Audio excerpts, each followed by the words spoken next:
Their ranch was 16 acres of paradise until it became a crime scene. She said, "Claire, your dad's dead." It was horrible. This can't be true. Detectives figured out how it happened. Bob died of blunt force trauma to the head and strangulation.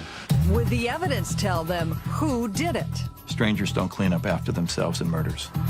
There were hints of trouble in paradise. He said you had a volatile temper. People get angry and they don't think that means that they're going to kill anybody. A homicide investigation turned into an epic family drama. Her biggest fear was that her family would turn on her. A murder and a mystery at Charisma Farms.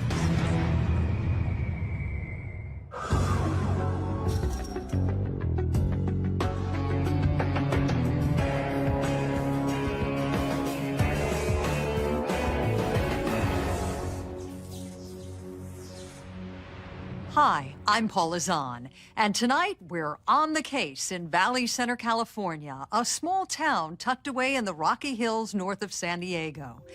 They look like one of those picture-perfect families, attractive, successful, happy. But a mysterious murder would tear the facade right off that image and send investigators down a trail of dark family secrets to find the killer. February 13th, 2000. It was a foggy Sunday night. 24-year-old Claire Dorotic returned home to Charisma Farms, her parents' horse ranch, after spending the weekend out of town. As I pulled up, my mom was walking down the outside staircase, and my first thought was, you know, this is bad. It's 10 o'clock at night. Why is my mom meeting me outside? That's not typical. What did she say to you? She was nervous. She was shaky. She came up and she said, "Claire, your dad's missing." Claire's father, Bob, had left to go jogging earlier that afternoon and never returned home. How long had he been missing at that point? I think probably about 10 hours.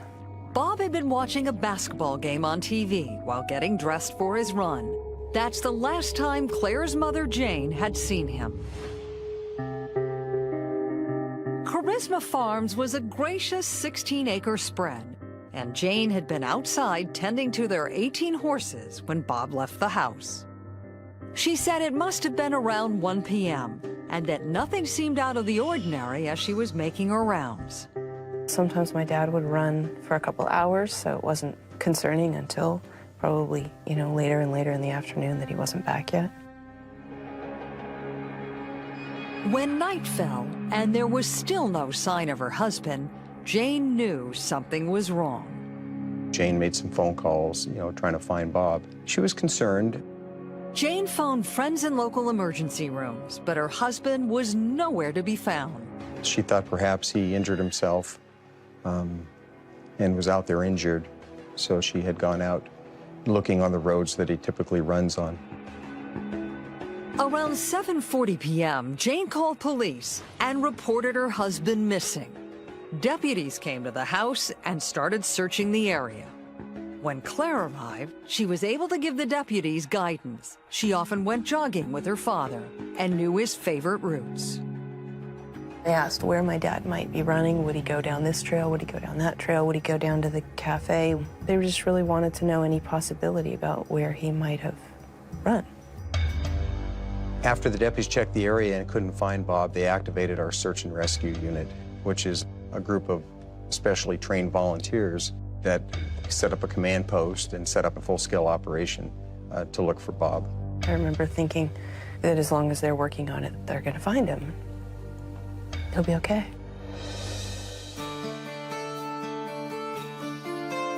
"55-year-old Bob Dorotic was an engineer by training. His wife and daughter adored horses, and for them, living on a ranch was a dream come true. All right there. Bob wasn't as passionate about the ranch, but he had recently started a business building horse jumps. He was a hard worker and very devoted to his 3 grown children. He simply wasn't the type to take off without telling anyone. Did it occur to you he might have gone away? No, wasn't even a thought. My dad's favorite pastime was bragging about his kids. So I think there was too much at stake for him to go.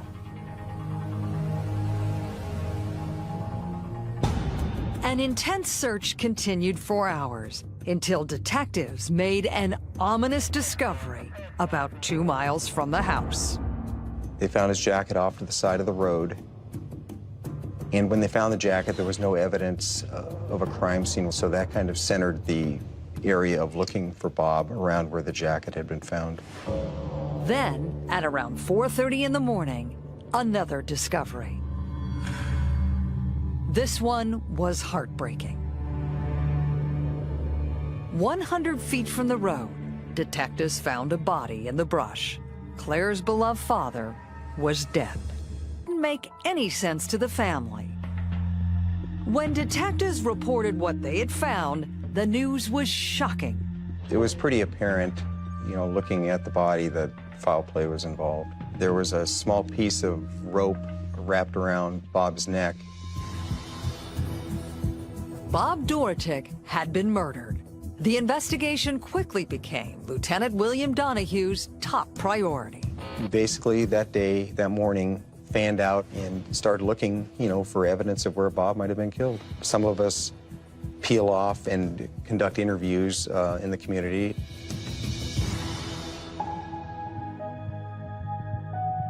The question of who could have killed her father weighed heavily on Claire. Did your father have enemies? I think everybody does. If you were running with him and, somebody almost hits you with a car or a bike, well, he's going to yell at them. That was kind of how he was. Nothing police heard sounded like a motive for murder. The investigation was wide open. There were no suspects and no solid leads. We really didn't know where Bob was killed. He could have been killed anywhere from between the house and 2 miles away where his body was found. We really didn't have any clear impressions as to who might have done it at that point. The medical examiner had determined that Bob lost a significant amount of blood, but detectives noted that there was almost no blood at the crime scene. That got them thinking about the case in a very different way. Curiously, there was an absence of blood in the area. It was pretty indicative that Bob was possibly killed somewhere else and dumped where he was found. Who killed Bob Dorotek? Within hours, a suspect would emerge.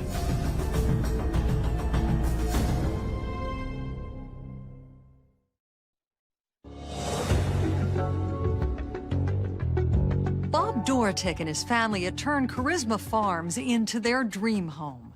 But when Bob was murdered on a rainy afternoon, the family ranch became the focus of an exhaustive investigation. What motive could there have been to kill a husband and devoted father?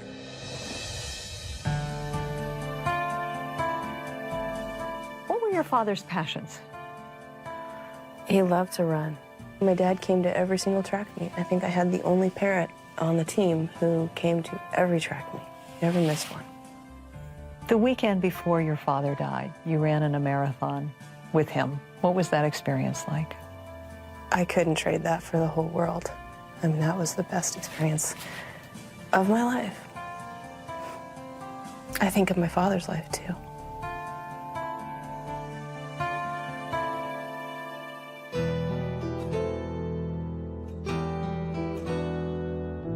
Claire's mother was also heartbroken over her husband's murder.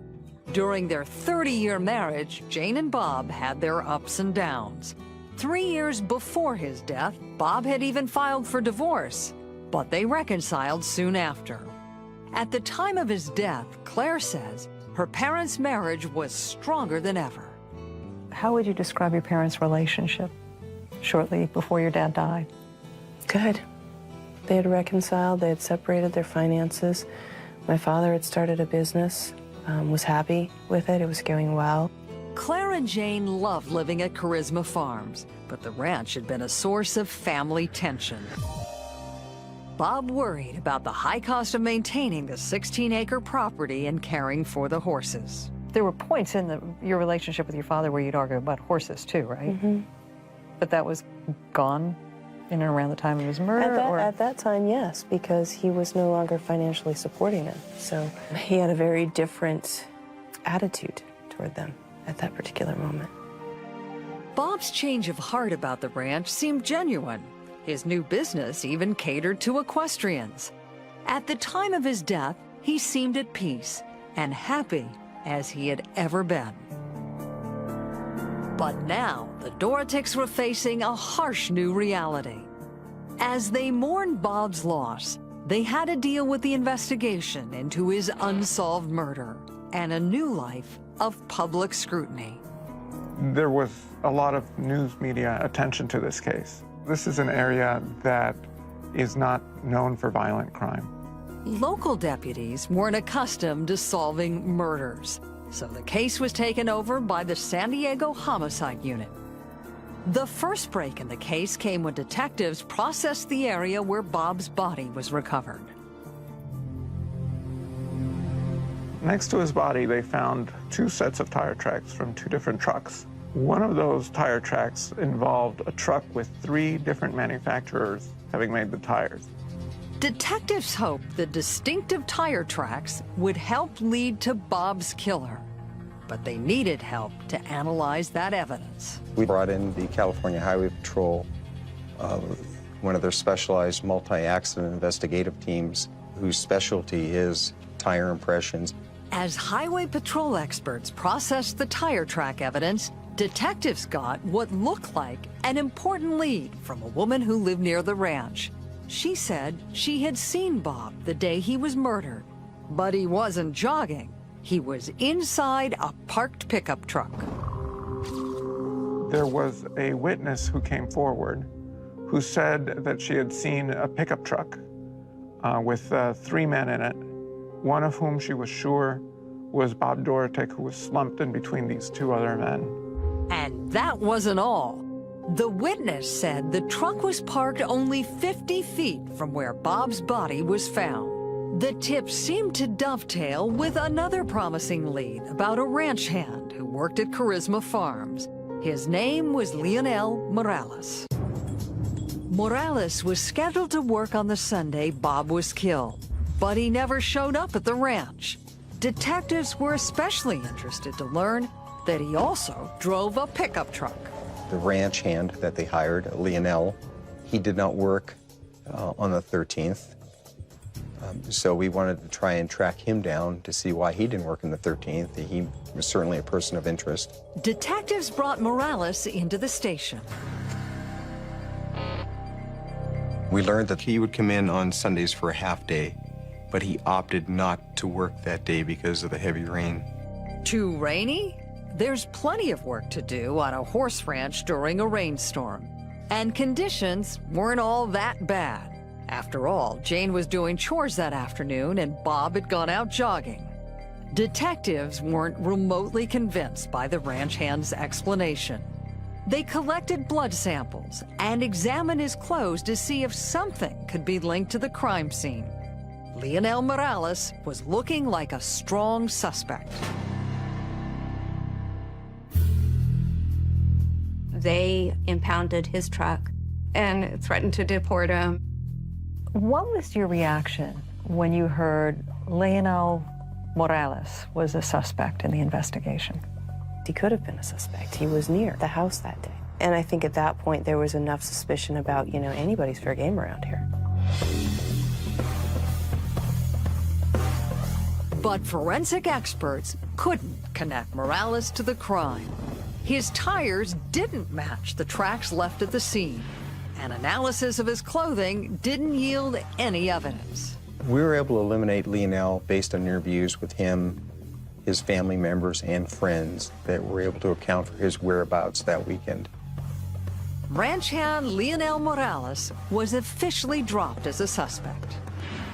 The account of Bob Dorotek slumped in the front of a pickup truck wasn't holding up to scrutiny either. The eyewitness had described a sunny weekday, but it was a rainy Sunday when Bob went missing. Detectives decided to dismiss the entire story. Investigators were back to square one and decided to take a fresh approach. The thought was, well, let's go back, start our investigation where Jane last says Bob was. Detectives began to retrace Bob Dorotik's final moments alive.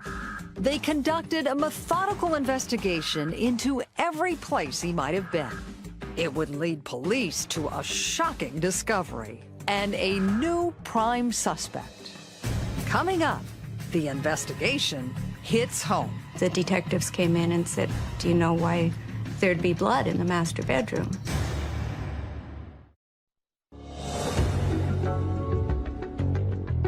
The investigation into Bob Dorotik's murder was a top priority for the San Diego Homicide Unit, and things were moving fast.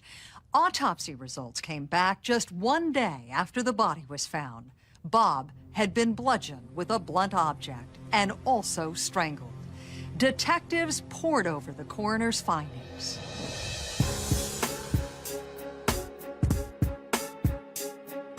There was a piece of skull found underneath Bob's shirt. The medical examiner had discovered the skull fragment underneath the T-shirt Bob had been wearing when he was found. Detectives developed a theory about how it might have gotten there. We think that whoever murdered Bob dressed him after the murder. Detectives thought it was implausible that the fragment would have landed underneath Bob's shirt during the attack. The coroner also discovered multiple defensive wounds on Bob's face and arms, which suggested that he had put up an intense fight for his life. Bob was strong. He would not go down easy. It would not be easy to overpower him. Detectives reasoned that the killer must have been strong enough to overpower such an athletic victim. The autopsy report raised several intriguing questions, but didn't provide any specific leads. In murder cases, it's standard operating procedure to take a close look at family members. Detectives decided to delve into Bob's background and relationships. They assembled his family for questioning. At that point, we certainly wanted to do some interviews with them to try to get background information on Bob and the family dynamics and, who might have done this. We divided everybody up. Myself and my partner interviewed Jane. Investigators asked Jane about her marriage to Bob.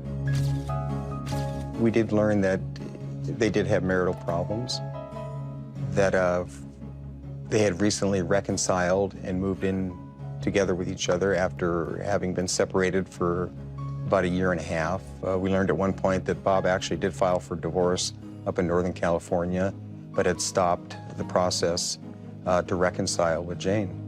It was no secret the couple had argued about money, specifically about the cost of caring for Jane's beloved horses and the upkeep for Charisma Farms, which Bob saw as a financial burden. What led to your parents separating? I think mostly finances. How much frustration would your father show when he felt that you and your mother were getting lost in your horses? He could be very verbal about it. He could be confrontational with me about it. Detectives also learned that less than a year before Bob's murder, the couple had taken out life insurance policies on each other. There was a life insurance policy for $250,000 from which Jane would benefit if, in the event of Bob's death. A couple with a history of money problems. A new widow with a hefty insurance payout coming her way. It did seem suspicious. But nothing about Jane's behavior seemed the least bit suspicious. She had cooperated with investigators every step of the way. And when they asked if they could search her house, she agreed.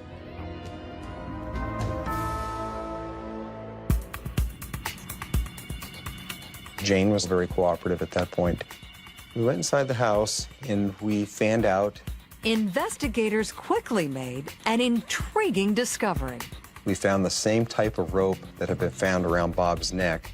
We found that in the office, inside the house, and in the living room. But, I mean, that rope you could buy at a hardware store. Anybody could buy it. The rope raised several questions. Was Bob abducted? Did Bob Was Bob or even killed inside his own home. You don't want to jump to conclusions. You want to be methodical and think things through. But it was certainly curious, and it was curious enough where we asked Jane if we could take the piece of rope.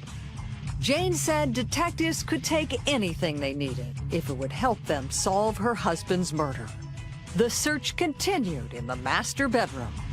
The bedroom was relatively clean, as you would look at it at first glance. But the moment Detective Janet Rosinski stepped inside the room, she discovered something unusual. First thing Detective Rosinski noticed was the carpet was wet. She had gone in with her shoes off and discovered that the floor was wet. Detectives thought the wet carpet seemed strange, but Jane said the roof often leaked during rainstorms, and it had been raining hard the previous day. But investigators noticed something else. They saw small brown spots scattered throughout the room. Could they be droplets of blood?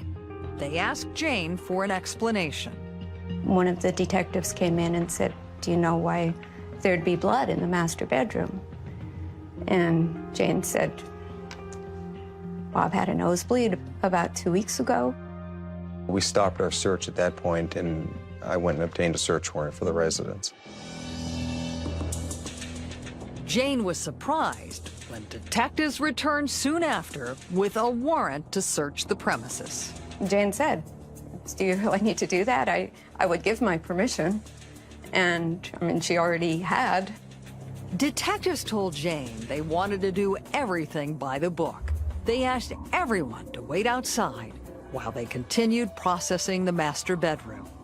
Jane and her sister Bonnie stayed in the living room the entire night, unable to sleep as investigators worked in the bedroom. I just remember what a miserable night. Jane and I were both sleeping in the living room on couches.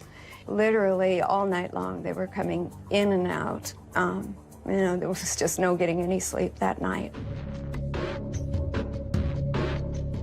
Charles Merritt at the San Diego Crime Lab was called in to analyze the stains. There were spatter stains spread probably over several feet on the wall. Looking at the potbelly stove and the brickwork around it, there were spatter stains. On the headboard and on the wall above the headboard, there was stains.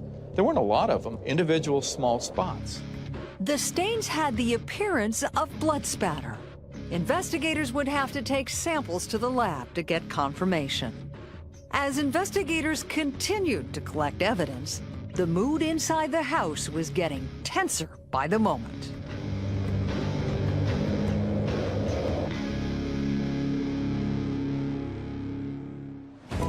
Coming up, police make their move. A suspect is taken into custody. She lost all the color in her face. I think she stopped breathing for a little bit. She was just in shock.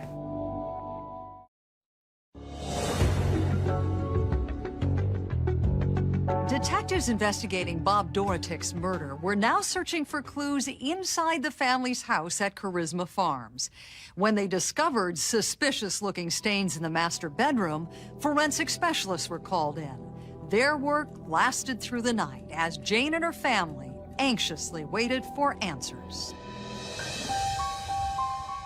It was a tense night at Charisma Farms. Jane Dorotik and her family could only stand back and wait as a parade of crime scene investigators walked past them, never sharing a word about the work they were doing. They certainly wanted answers as to what we were finding out, what we were learning. Jane, Claire, Alex, Nick, and Bonnie were present. In the bedroom, the forensic team worked under the glare of 600-watt floodlights. Blood experts gathered samples to send to the crime lab, but a preliminary chemical test indicated that blood was present, and it was everywhere. It was apparent that this was our crime scene. We found evidence of blood spatter all over the master bedroom. We found blood spatter on the stove, on the walls, on the headboard, cast off blood impressions on the ceiling. The most significant ones showing force were the ones on the ceiling. That's a long distance to throw blood. The stains were shaped in such a way that I know what direction they were traveling in when they struck the ceiling. Blood spatter experts determined that Bob had been attacked in his own bed. I decided, has anybody looked under the mattress? Picked the mattress up, and under the mattress, between the mattress and a box spring, was a brown towel. And on the mattress, above the brown towel, was a blood stain. It was like 7 by 9 inches. That's a large blood stain. It would take a while for that to gather there. He was laying on that bed for a while. As investigators followed the path of the blood evidence, it told a gruesome story. We know that the victim was in the bed. He was struck there. He moved, got blood on the carpeting. He was lying in between the potbelly stove and the wall there where he was struck again. Of course, the body was not there, so obviously it was moved out of the room at some point in time. The amount of blood was so great that it had soaked through the floor, the wooden floors, and into the storage room that was downstairs, and it actually dripped down the sides of the walls. At first glance, the blood evidence in the bedroom itself had not been so easy to find. Detectives believe someone went to great lengths to try to clean up the crime scene. Somebody turned the mattress over to hide that blood stain. Somebody got a carpet cleaner and cleaned up the blood that was on the carpet. But who could that somebody be? The search ultimately revealed a clue that investigators hope would answer that question. The other thing we found was a hypodermic needle syringe loaded with sometimes a liquid substance with a bloody fingerprint impression on it. But perhaps the most important evidence came when investigators from the California Highway Patrol processed Jane's pickup truck. It had 3 mismatched tires on it that were consistent with the tire tread found at the crime scene. There was also blood found inside the cab of Jane's truck. It looked like the smoking gun. The distinctive tire marks found in the dirt near Bob's body had been made by Jane's truck. Detectives decided it was time to speak with the family. What do you remember when the investigators brought your family together to give you an update on their investigation? There was this trepidation about what's going to be said. You know, we're going to find out who did it. They're going to tell us. All of the evidence seemed to be fitting together perfectly. The blood in the bedroom, the syringe, the skull fragment found underneath Bob's shirt. Detectives concluded that Bob Dorotic had been bludgeoned to death in his own bed. The killer then dressed him in his jogging suit, drove him down the road, and dumped his body in the brush. And they were convinced only one person could have done all that and still had the time to try to clean up the crime scene. Strangers don't clean up after themselves in murders. If they kill somebody, their job after that is to get the heck out of there as quickly as possible. They're not going to spend the time to clean up after themselves. Police believe the killer was the woman who stood to gain $250,000 in insurance money from Bob's death, his wife, Jane. And now they were face to face with her and the rest of her family. What did investigators say? They said that they had found blood in the house, that my father was in fact murdered in the house, which was news to us, and then they arrested my mother. What did your mom do? She lost all the color in her face and sat back in her chair. I think she stopped breathing for a little bit. She was just in shock. In front of her children and sister, Jane Dorotic was handcuffed and taken into custody. I'm just horrified.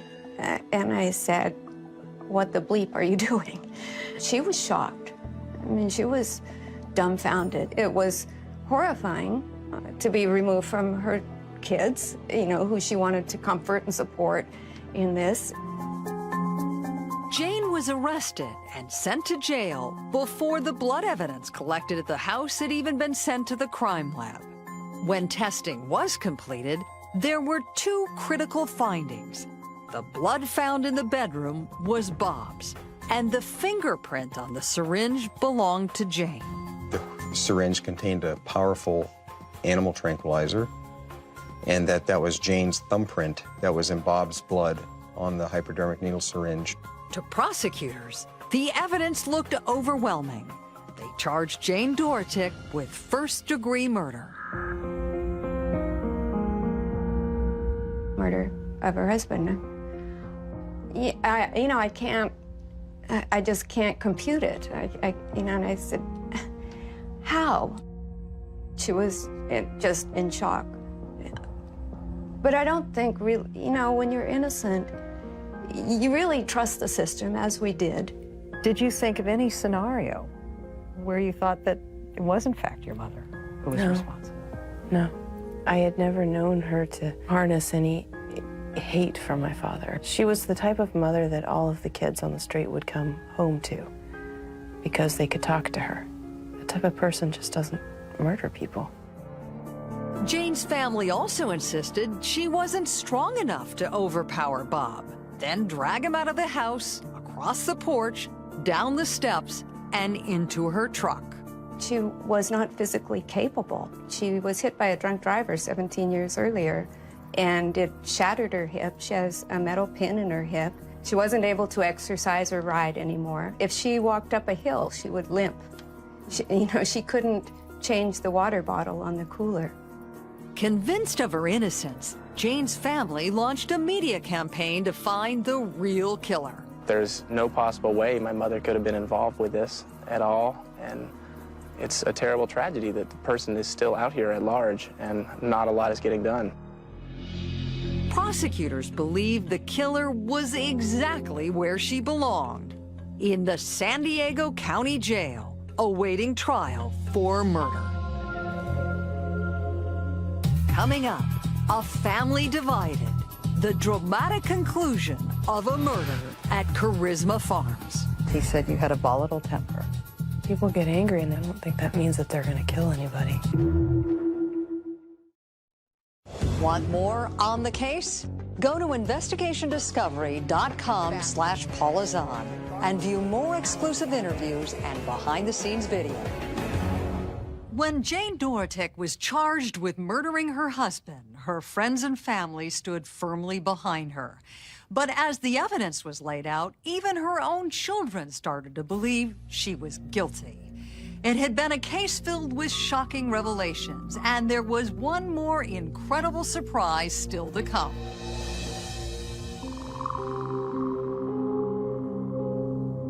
Jane's defenders had always said she was too frail to have overpowered Bob, and that it would have been impossible for her to have moved his body. Now, less than 2 weeks before her trial was set to begin, Jane's defense attorney made a stunning allegation. Claire was the killer of her father. I'm as convinced as I am sitting in this chair, Claire killed her father. Jane Dortick was now accusing her own daughter Claire of the crime. Her defense team would make the case that Claire had the ability, the opportunity, and the motive. Claire was this athletic type. She had an ongoing love-hate relationship with her father. There were some bitter, angry interactions with her father. The headlines exploded with the news of a family divided. This was a big story. There were TV stations gathered all around. There was a lot of tension. This was going to be dramatic.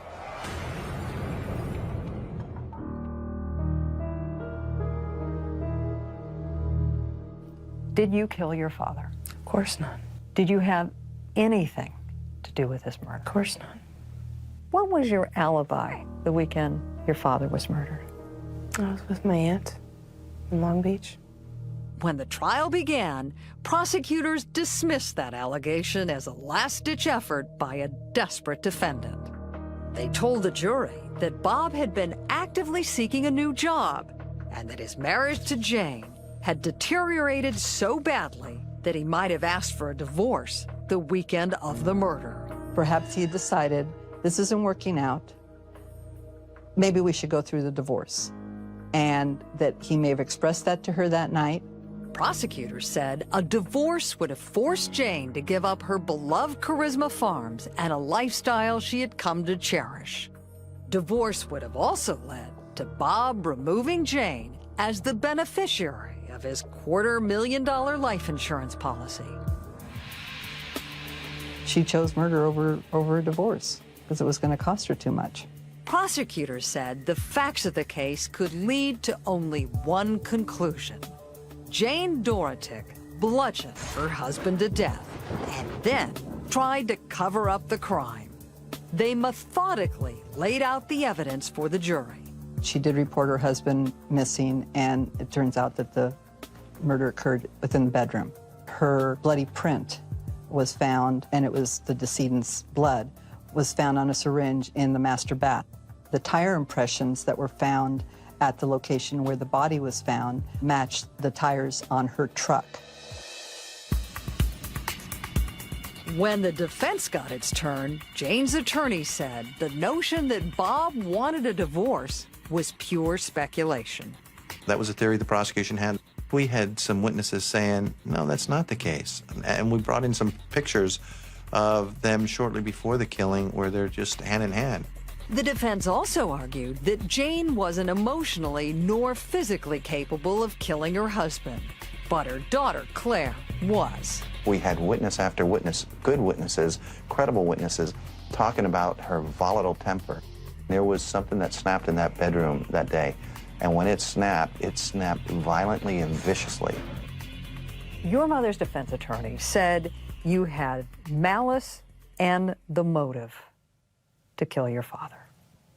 What's the motive? He said you were very angry because your father had never supported your love of horses and the horse business. Is that motive to kill somebody? Would any reasonable person out there sitting there think to themselves, well, you know, because somebody doesn't support me, I'm going to off them? Jane's attorney argued that letters Claire wrote to her father spelled out exactly just how much she hated him. We had at least two really biting letters written by Claire about her father, about how she detested his very presence. Claire does admit that she and her father argued a lot, and that one fight about money she owed him became especially volatile. He said, well, am I going to have to sue you for it? I was mad. Why should a father say that to a daughter? People get angry and they say things. I don't think that means that they're going to kill anybody.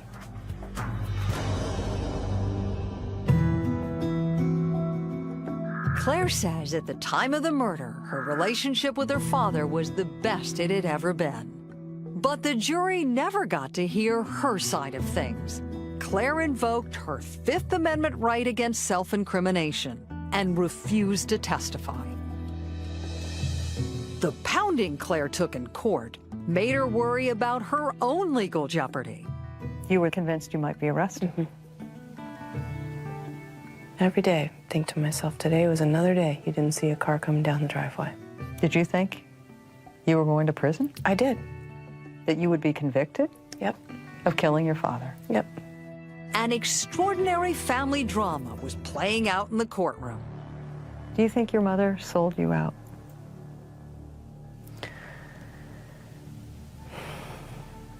You know,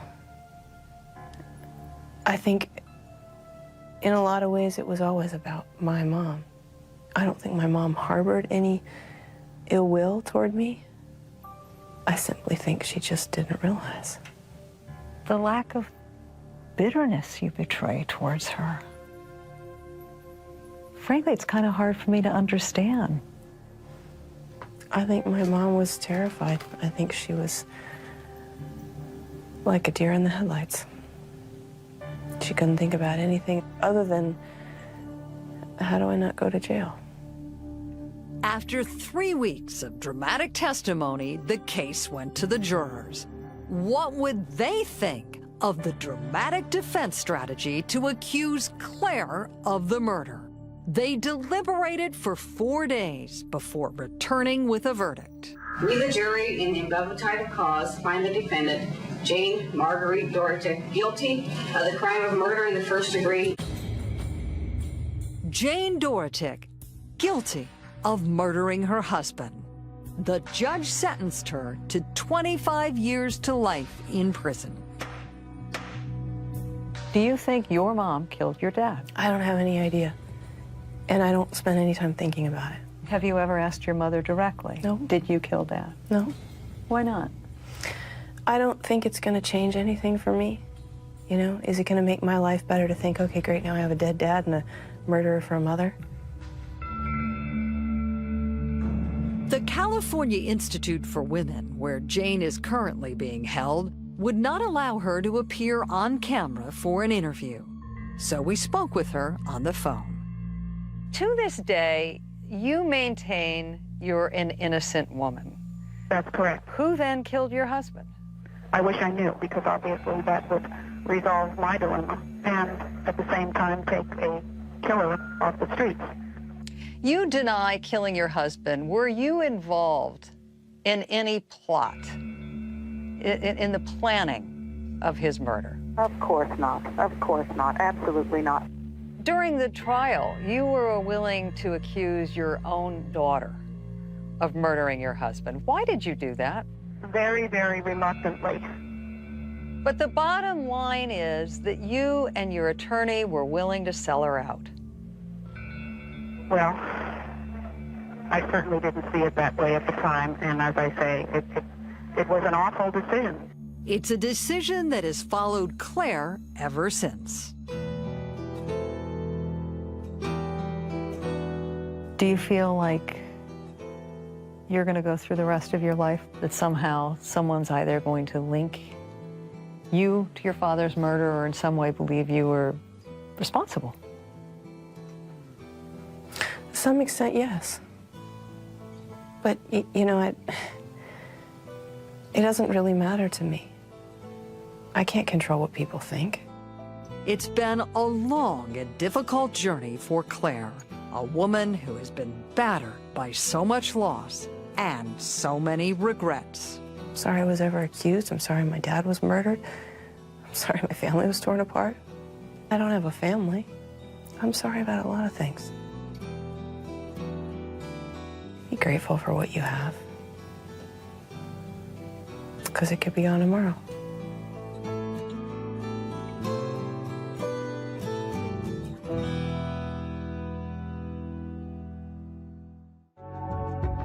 Claire says she wishes the best for her mother and still writes to her occasionally. But she's careful to keep her distance. She says getting too close to her would simply be unbearable. I'm Paula Zahn. Join us next time when we're back on the case. Thank you for watching Investigation Discovery on Demand.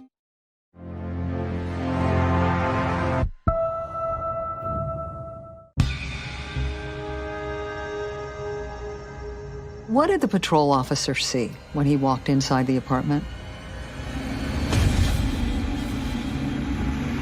He saw an apartment in disarray. He saw blood on the walls. And he saw a body on the bed. Somebody had struck her head repeatedly against the wall, and there was some deep laceration marks on her neck. It was consistent with asphyxiation due to strangulation. When you see that kind of disregard for a human being, that stays with you for a long time. She said, "Don't forget about my mom." You want to give somebody the justice that they deserve. I was like, I know he's out there, but we need to go find him.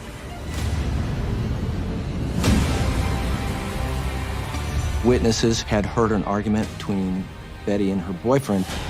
Which, of course, pointed a finger right at him. He was literally never seen or heard from again. How much did it torment you that her killer hadn't been caught? To think that he might be doing the same thing to somebody else, it was devastating. But I knew we'd find him.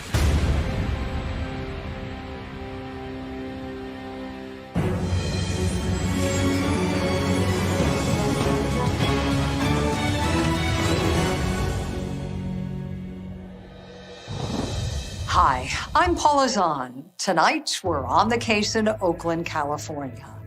The bustling city became the setting for a disturbing mystery when Betty Elias was found savagely murdered inside her own home.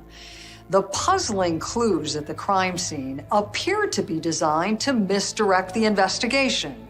But police and Betty's devoted daughter refused to give up without justice.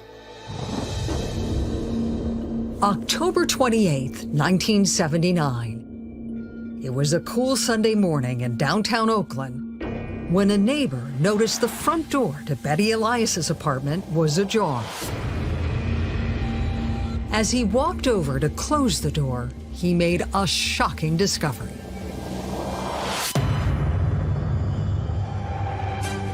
This case started with a frantic call to the police department. What did the caller report? Well, the caller reported that there was a body that appeared to be lifeless within the room. He saw blood on the walls, he saw a curtain torn down, and the Oakland police officer responded immediately and went up to the room. What did the patrol officer see when he walked inside the apartment? An apartment in disarray. So he knew immediately that this was a homicide scene, and he made sure not to let anybody else in at that point. Crime scene investigator Kevin Traylor was among the next wave of police to descend on the apartment. What was the call that came over the radio? A possible dead body that was found. They had already called for an ambulance to respond to the scene. By the time CSI Traylor arrived at the San Pablo Avenue residence of Betty Elias, police had already cordoned off the area for a homicide investigation.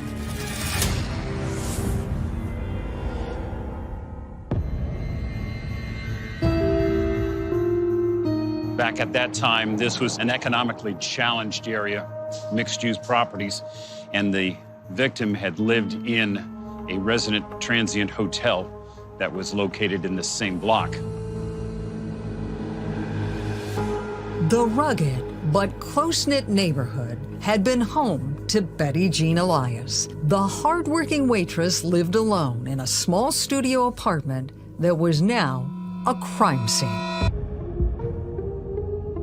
What did you see when you walked into the apartment? When you open the door into the room, you're literally looking at the entire crime scene. In the center of the room against the far wall is a bed, and then all types of debris scattered about the room. And the initial impression is that there had been some type of struggle here because it was really torn up. And beneath the bloodstained items piled on the bed was the victim, partially covered by a curtain that appeared to have been torn off her window. He was finally able to lift the curtain from Betty's body. What did you see as the curtain was removed from the victim? The victim was partially disrobed. Her pants had been pulled down around her ankles. Her breasts were exposed. It looked like the bra that she had on had been cut or ripped in the middle. And she had blood across her face. And there was some deep laceration marks on her neck. The rookie crime scene investigator couldn't be certain about the cause of Betty's death, but it was clear she had suffered a savage beating. Just how brutal was this murder? It's pretty severe. There was a lot of strikes, and it looked like somebody had struck her head repeatedly against the wall because of the blood spatters. Was it obvious to you she had been sexually assaulted? My impression, based on the way the body was positioned and the way the clothes had been apparently cut, that it was in fact a sexual assault. Detectives also saw evidence that Betty had fought hard to save her life. Did Betty have any defensive wounds on her body? Yes, her bloodied hands, knuckles, fingernails. After the coroner removed Betty's body to perform an autopsy, investigator Traylor discovered a critical clue. I found a curtain rod, and indications were that this was a portion of the curtain rod that had been pulled from the wall. And as I got to look at that more closely, I realized that there was a bloody fingerprint on the curtain rod.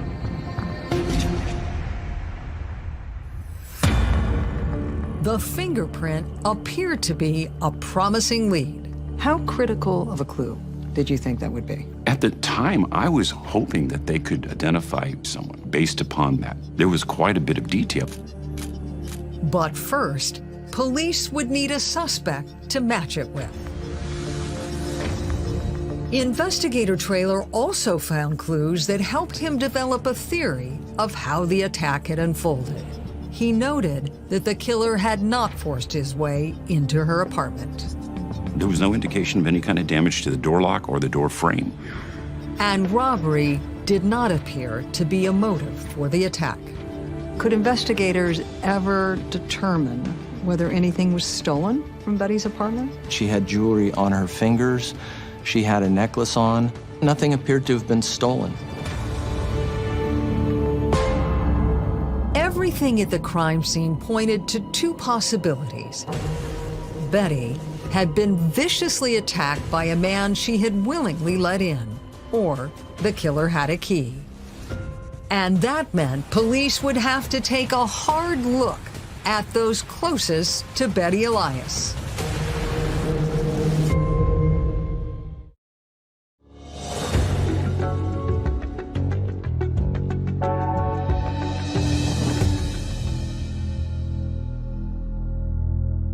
Oakland police investigating the murder of Betty Elias had reached several troubling conclusions.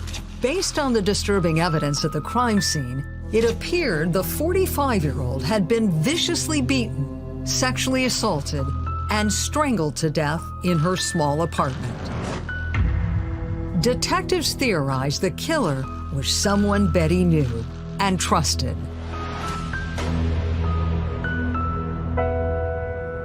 Now, investigators had to notify Betty's loved ones about the tragedy. The news was especially devastating for Betty's daughter, Joanne. She had only recently learned that Betty was actually her birth mother. How old were you when you were told that the woman who you thought was your mother wasn't, in fact, your biological mother? I was told when I was 17. The secret her stepmother revealed that day was both painful and confusing. It turned out that Joanne had known Betty her whole life. Who did you know her as? A friend of the family. After the discovery, Joanne confronted Betty, who did her best to explain why she had allowed Joanne's father and stepmother to raise her. In part, it was a sign of the times in the early 60s. When you talked with your mom about the circumstances of your early family life, did you feel bitter about what had happened, or did you understand? I understood. I completely understood. A single mom, it was this big struggle, and it was not something that you really heard of. And my dad was very agreeable. But the price was steep. Betty was allowed to see Joanne, but she could never reveal that she was actually her mother. What did you find out from your mom? She struggled all her life, worked laborious jobs, but she supported herself. Her attitude in life is what you make it, and she made it the best that she could do on her own. How would you describe your mom's personality? I never saw her disappointed or angry. She was always happy, always laughing, always had a smile. And Betty's biggest smile came when Joanne told her she was a grandmother. Once you had a child of your own, how important was it for you to become even closer with your mom? It was really important because I wanted her to get to know my daughter, and I wanted my daughter to get to know her. But just a few months after that joyful introduction, Joanne got the worst phone call of her life. What do you remember your aunt saying to you? That they found my mom murdered in her home. And all I could remember was screaming. And I just completely went into hysterics because I couldn't believe this actually happened. Her murder came at a time when you had really gotten close to her. Yes, it was devastating. It was just really hard to deal with, to know that she has been taken away from me by somebody else's hands. Oakland police promised Joanne they would work hard to bring her mother's killer to justice. And they hoped the coroner's report might provide them an important lead. What did the pathologist ultimately determine killed Betty? Ultimately, it was asphyxiation due to strangulation. He saw 2 fractures to the hyoid bone and a fracture to the thyroid bone, and there were other injuries consistent with manual strangulation. Could the coroner determine the time of her death? Not really. He said it was within the previous 2 to 3 days. The coroner was able to find biological evidence that supported the theory that Betty had been killed during a sexually motivated attack. Obviously, in 1979, they weren't recovering that evidence because they thought they could learn something about the DNA from it. That was almost 20 years off. What could they do with that evidence? You know, there's not very much they could do. It seemed clear that whoever had sexually assaulted Betty had also killed her. The autopsy report revealed that the bloody fingerprint police found on the curtain rod did not belong to Betty, but it had been left in her blood. Clearly, it was someone that was in the room. Clearly, it was someone that had been in physical contact with blood. Police were certain that someone had to have been Betty's killer, but preserving the fingerprint for comparison with a potential suspect wouldn't be easy. What were its limitations? Well, number one, you can't put fingerprint powder onto a fingerprint like that because you destroy the blood. So one of the things that I've learned was a one-to-one photography of the item, a macro photograph of the item. Once developed, the 35mm film itself becomes an accurate representation to the size and shape of the fingerprint. At the time, the fingerprint was the only physical evidence that clearly placed the killer in the room with Betty during the murder. That, I figured, was going to be the end-all, say-all on this, because there was, in my mind, a lot of rich definition in there. And the first step in finding a suspect to compare the print to was establishing a timeline of Betty's last known movements. Officers canvassing her apartment building helped detectives narrow that window. Neighbors had heard Betty fighting with a man late on Friday or early Saturday morning. Witnesses who were discovered in the apartment the Friday night before had heard an argument between Betty and another man. One of those 2 residents knew her boyfriend, recognized the voice as her boyfriend's voice, and from the context of the conversation, they were arguing about him returning a key to her.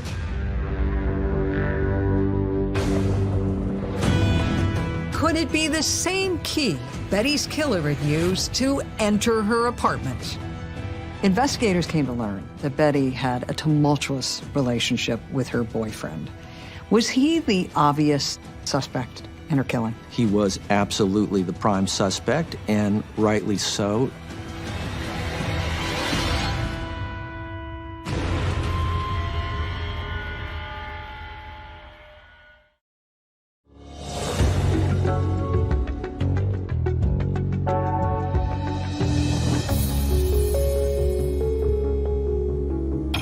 The investigation into the brutal murder of 45-year-old Betty Jean Elias had led investigators to a clear target: Betty's on-again, off-again boyfriend. A neighbor told police that he knew Martins Rosales, and that Friday night wasn't the first time he had heard the couple fighting. He had heard an argument between Betty and another man. Her boyfriend was known to stay with her a lot.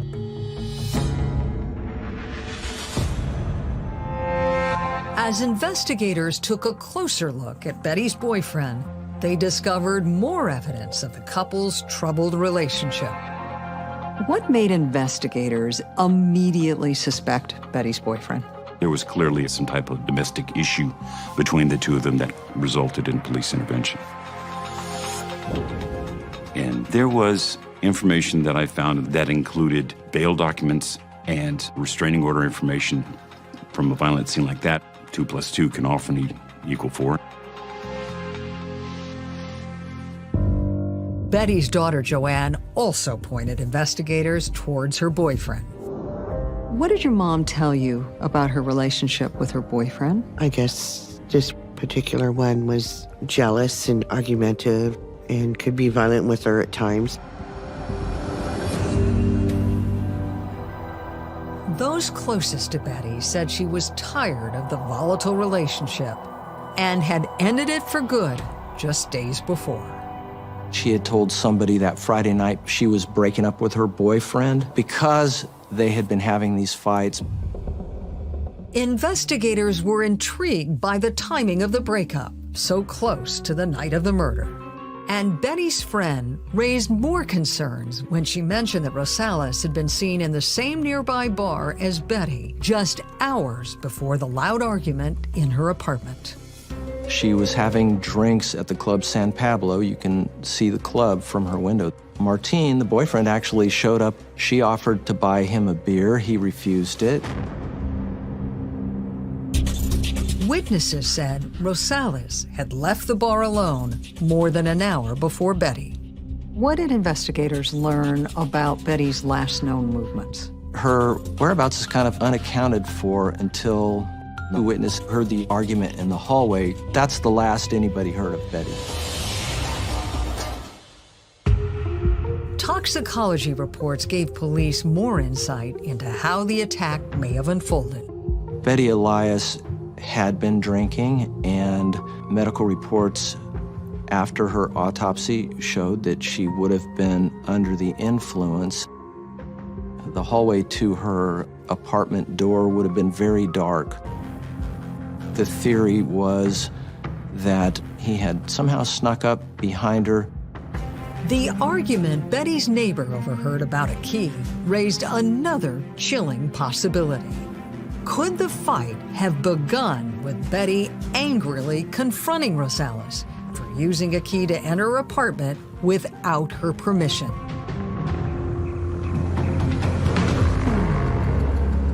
Police decided it was time to talk with their prime suspect face to face. What happened when investigators tried to find him? They couldn't. He was apparently gone, which, of course, pointed a finger right at him. Friends said Martin Rosales had fled to Mexico. You know, the old saying is the guilty flee where no man pursueth, and so for that reason, it cast even greater suspicion on him. Investigators were also puzzled when Rosales had skipped town. It appeared he had left before police found Betty's body. By Sunday, the 29th, he was gone, and he was literally never seen or heard from again. Rosales had even failed to collect his final paycheck. Who's going to leave money on the table? Well, somebody who's, guilty of a crime. Investigators immediately got a warrant to search Rosales' abandoned apartment. We were looking for indicia that showed his connection to that apartment where she was murdered. What did you find? There was nothing that would suggest blood transfer or contamination, nothing specific to that crime scene. Despite the setbacks, investigators refused to give up. It turned out that Rosales had a police record under an alias. That meant his fingerprints were on file. Investigators compared them to the bloody print found on the curtain rod at the crime scene. The results were stunning. It did not match in any regard.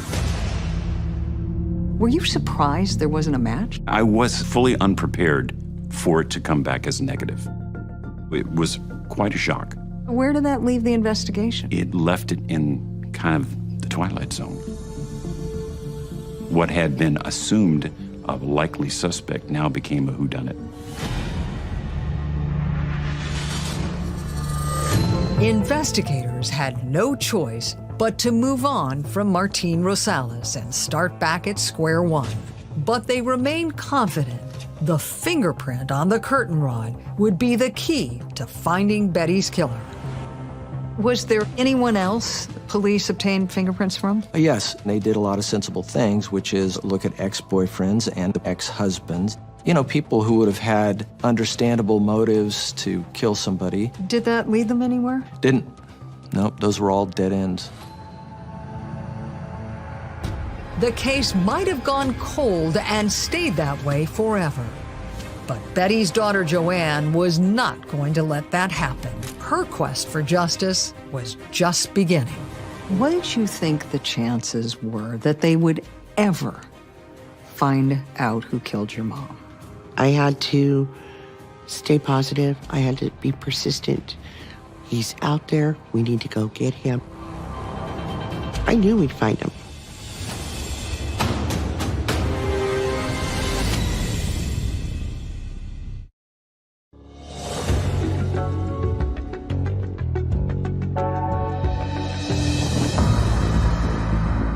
The investigation into the brutal murder of 45-year-old Betty Elias had stalled. Detectives had already cleared her boyfriend, Martín Rosales, and over time, they had also eliminated every other potential suspect on their radar. Still, police remained convinced that one clue would ultimately solve the case. The fingerprint in Betty's blood investigators had lifted off the curtain rod at the crime scene. How critical of a clue was that fingerprint? If you're talking about proving murder, the one piece of evidence that could not be explained in any way consistent with innocence was the bloody fingerprint on that curtain rod. The person whose fingerprint was in blood, that's your killer right there. Detectives began to consider the possibility that Betty may have been attacked by a stranger. The crime scene photographs were re-examined to see if there were any clues to support their new theory. There were some things that were spilled on the bed next to her body. That was critical because it told us it wasn't somebody who knew her. They wouldn't go through her purse. It was likely a stranger. A stranger-on-stranger murder with no witnesses is the most difficult type of crime for police to solve. There's nowhere to go with it. There's no direct evidence to correlate to a specific individual. So there's no avenues to explore. Police might have been ready to put the Betty Elias case file on the shelf, but her daughter Joanne Paletta never stopped asking questions or pushing the Oakland Police Department. How did you try to spark interest in the case? What did you do? I kept bothering the detectives in the homicide division. I kept going up there. I kept calling, asking, I want the case reopened. I want it investigated. She's made phone calls. She said, don't forget about my case. Don't forget about my mom. This is a real crime. And to their credit, Oakland police cared about it. But as the years turned into decades, detectives slowly became more and more reluctant to offer Joanne reasons to hope. It seemed like the case was at a permanent dead end.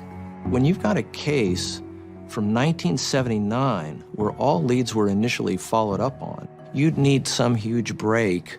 So I think you'd look at it in those years and say, what are we supposed to do? They were telling me that more than likely the guy who did this is either deceased or you're not going to find him. And I was disappointed because I was like, I know he's out there, but we need to go find him.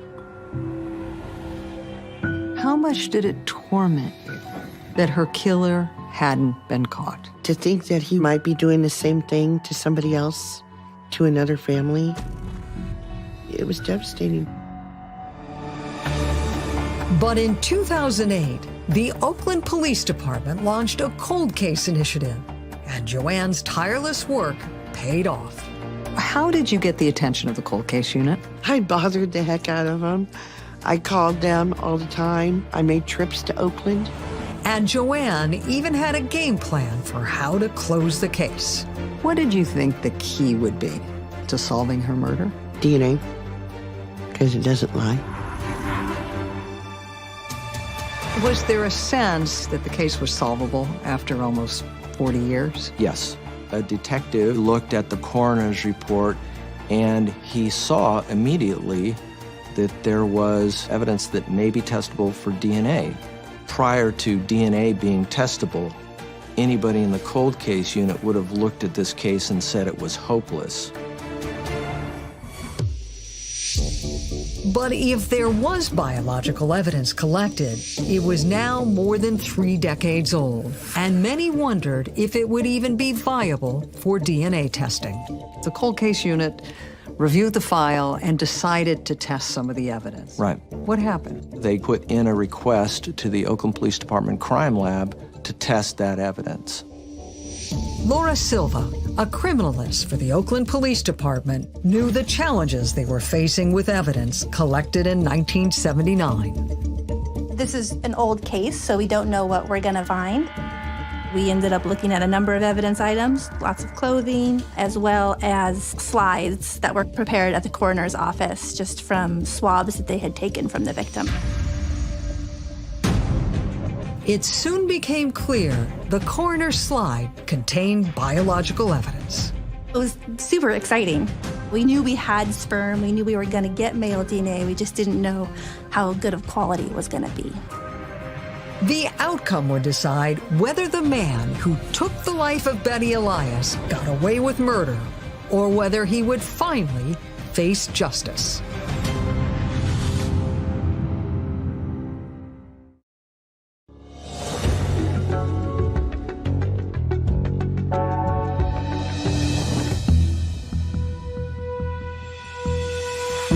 The murder of Betty Elias had been unsolved for more than 35 years when Laura Silva peered into her microscope. The forensic scientists hoped she would find enough DNA on the decades-old autopsy slide to generate a profile of Betty's killer. The results were surprising. We ended up with a nice male donor DNA profile. And the good news was only just beginning. The DNA was a match to an offender profile in the CODIS database. For the first time in more than 3 decades, investigators had a new suspect in the murder of Betty Elias. His name was Dennis Eagle. Had Dennis Eagle ever been looked at as a possible suspect over the years in her murder? Oh, absolutely not. I mean, this was a young man at the time of the murder, had just turned 18. He'd grown up on an Indian reservation in Fort Peck, Montana. Police couldn't find anything in Dennis Eagle's background that connected him to Betty Elias. But his criminal history led them to believe they were on the right track. Dennis Eagle was behind bars for an unrelated violent attack. They learned that he was in federal prison in Virginia for a sexual assault that he'd committed.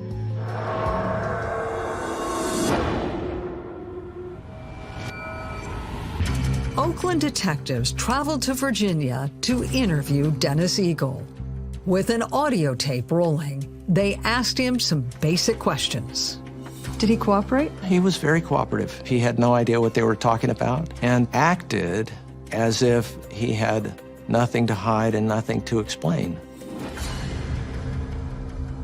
Detectives then showed Eagle a picture of Betty Elias. Have you ever seen this woman before?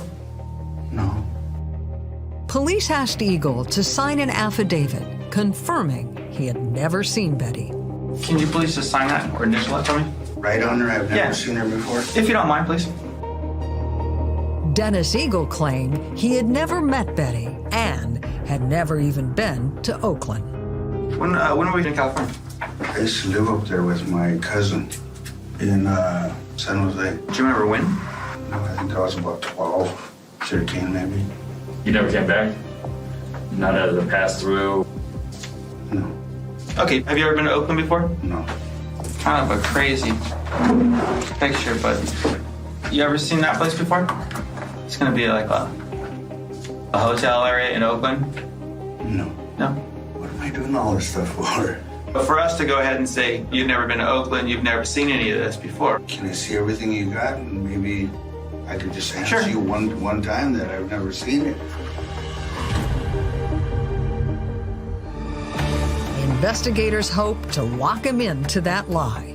Well, Dennis Jr. got brought up in this, and this lady right here, Betty Elias, was a murder victim back in '79. So we had to come out here to talk to you. They say, hey, Dennis, is there any reason why we would find your DNA on her person? No. Eagle's denials were almost as strong as a confession. How powerful were those lies in building a case against him? When you have a DNA result that tells you that this profile we've recovered belongs to Dennis Eagle, and it's such a rare profile that only 1 in 16 trillion people would share that profile, that's proving a fact that's going to be hard to argue with. And so when Dennis Eagle decides to lie, that shows a consciousness of guilt. Before they left Virginia, detectives rolled a fresh set of Dennis Eagle's fingerprints.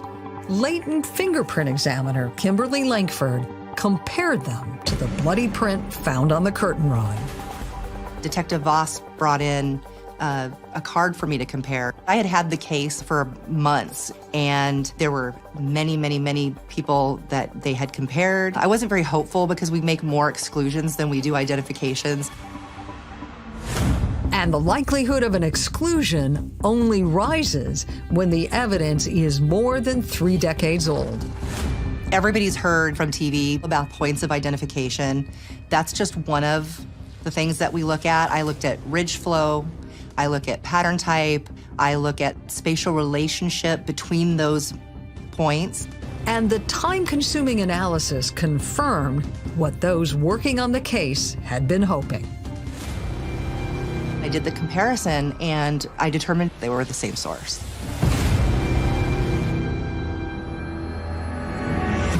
Investigators were even able to conclusively say that the print had come from the middle finger on Eagle's left hand.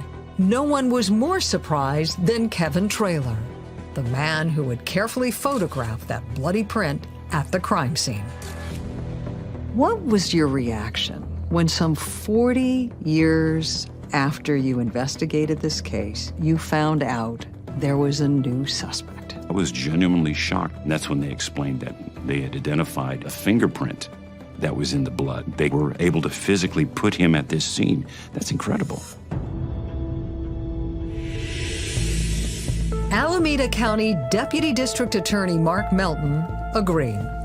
The fingerprint really proved the murder. In my opinion, no reasonable person could believe that that fingerprint was there for any other reason than that the owner of the fingerprint killed Betty Jean Elias.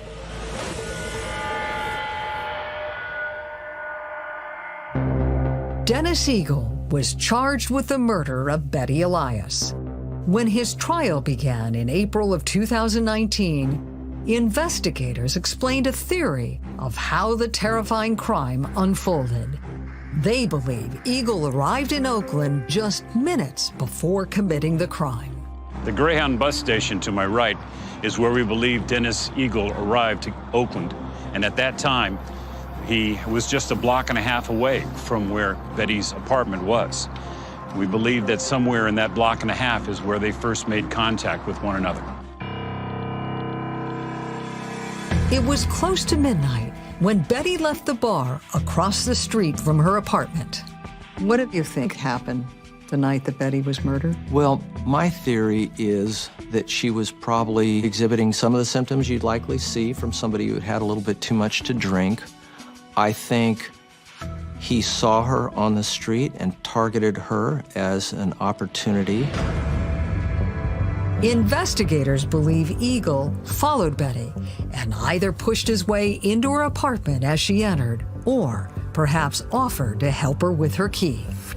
At 18 years old, Dennis Eagle may have appeared harmless, but once he was inside, he began his relentless assault. She definitely fought. She had defensive wounds that the doctor talked about. She definitely got thrown around the room in different locations.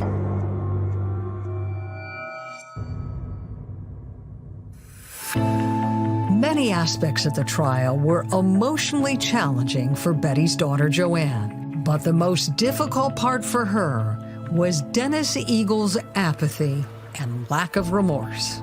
They had warned me, you're going to see the pictures, you're going to see her body. It will be there. It's like, okay, I can handle this. I'm strong. And I sat through the whole thing looking at him to see what his response would be. He never even looked up. He always had his head down. Eagle's defense tried to argue the evidence was old and had been contaminated over time. The defense attorney was basically reviewing all my evidence, and I had to keep telling him, that's how sophisticated we could be. Yet 40 years later, that was still sufficient to maintain that evidence and be able to use the evidence in this trial. The jury agreed and found Dennis Eagle guilty of murder. Describe to me what you were thinking and what you were feeling as the guilty verdict was read. I take professional satisfaction in a verdict, but Joanne befriended me, so you also feel this weight of expectation. You want to give somebody the justice that they deserved. So when the verdict was announced, I just felt relief for Joanne because I just knew how much it meant to her. Dennis Eagle was sentenced to life in prison without the possibility of parole. For Betty's daughter, Joanne, the verdict brought an end to a 38-year crusade. You were prepared for the worst, but then you heard the word guilty. Guilty. And I just broke down. The whole time I'm watching him, and he had nothing to say. There was no remorse. I think he actually thought he was going to be able to walk away. And for the rest of his life, he's going to pay the price. And I made sure of that. That was my goal. That was my promise, that I would see this to the end. We would find him, the person that killed her. We'll bring him to justice and put him away. And it happened. For Joanne, it was a final gift to the mother she knew for just a few short years, but loved so dearly. You said that your mother? The Betty Jean Elias case made history as the oldest case ever tried in Alameda County. Dennis Eagle will begin his life sentence in California after he finishes serving the time he has left in federal prison. I'm Paula Zahn. Please join us next time when we're back on the case.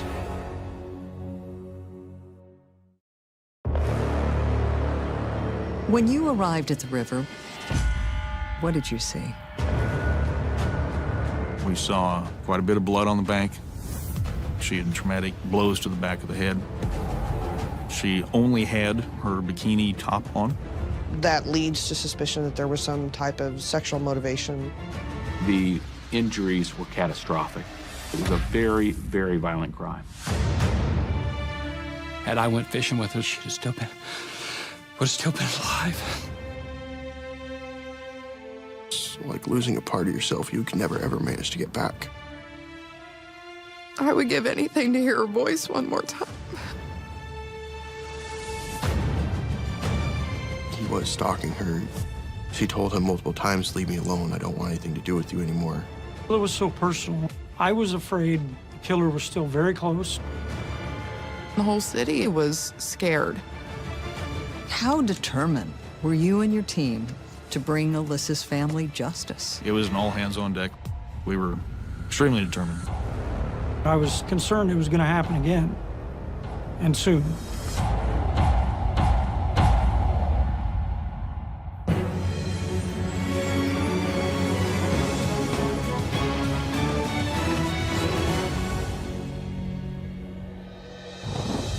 Hi, I'm Paula Zahn, and tonight we're on the case in Platte City, Missouri, 20 miles north of Kansas City. The quiet suburb was shaken to its core when a fun-loving and popular 22-year-old was found bludgeoned to death in the Platte River. The savage crime stunned the tight-knit community and put investigators under an incredible amount of pressure. They believed that until the killer of Alyssa Shippert was caught, no one was safe. June 1st, 2011. It was a hot summer afternoon around 1 when a disturbing call came in to the Platte County Sheriff's Department. A man taking his lunch break along the bank of the Platte River had made a disturbing discovery. What did the caller have to say? He discovered what he believed to be a deceased female body. When investigators arrived, we found the body of a young woman, partly submerged by the banks of this river.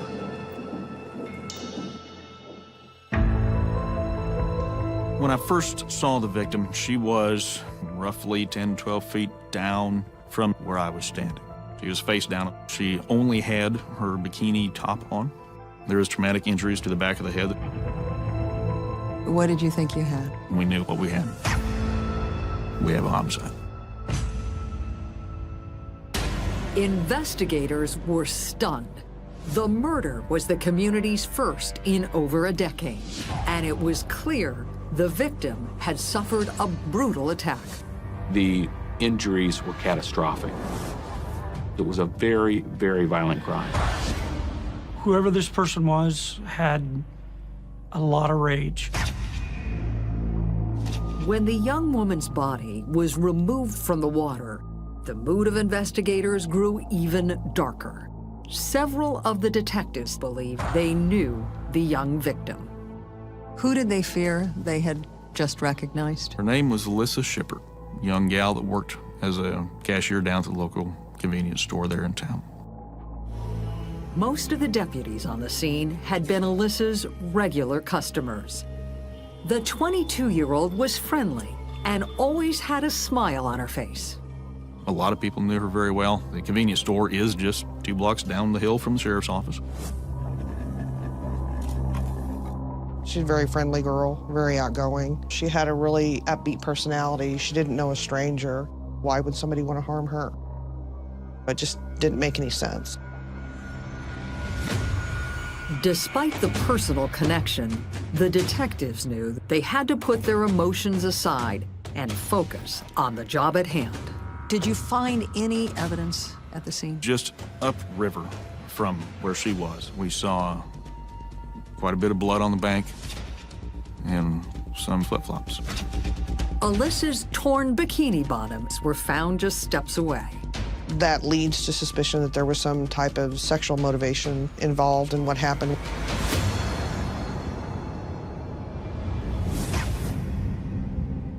Officers also found a bag filled with fishing tackle and footprints in the dirt that seemed to lead from the woods to the area where the attack had begun. Based on what you saw, was it your belief that she was attacked while she was actually fishing? Yes, definitely a sense that she was attacked from behind. Whether it was an ambush or not, don't know for sure. Probably didn't see it coming. The sheer brutality of the onslaught led police to suspect it had been a crime of passion.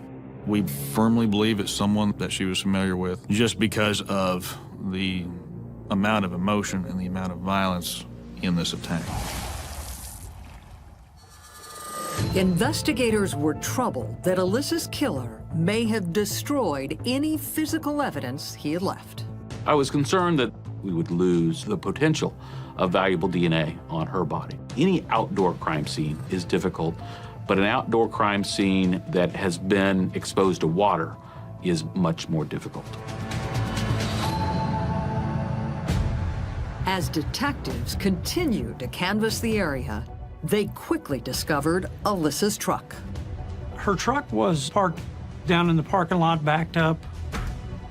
Police didn't find anything unusual outside the pickup, nor any evidence that Alyssa's killer had driven it there. It didn't really look like somebody had placed it there. While crime scene analysts searched the inside of the truck and a dive team sifted through the murky riverbed for clues, officers braced themselves for the grimmest task of all, notifying Alyssa's family about her gruesome murder.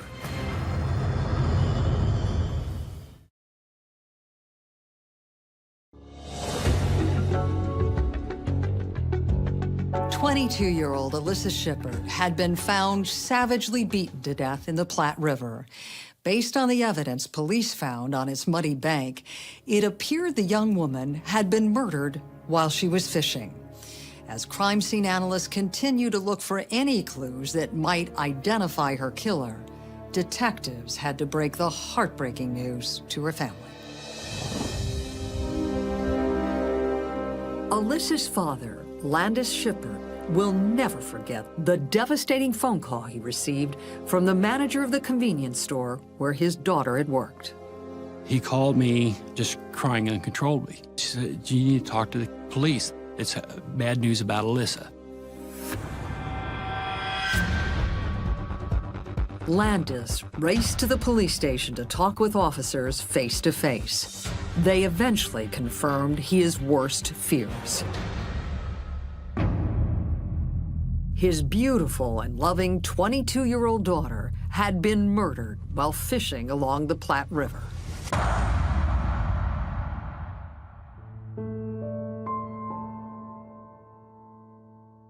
Could the investigators give you any information about what had happened? No, nobody knew anything at that point other than the fact that she'd been found. Landis was crushed. At dinner the night before, Alyssa had invited her father to fish with her at her favorite spot. I said, I wish I could, but I had to work, so I couldn't go with her. I was beating myself up because had I went fishing with her that next day, she'd have still been, would have still been alive.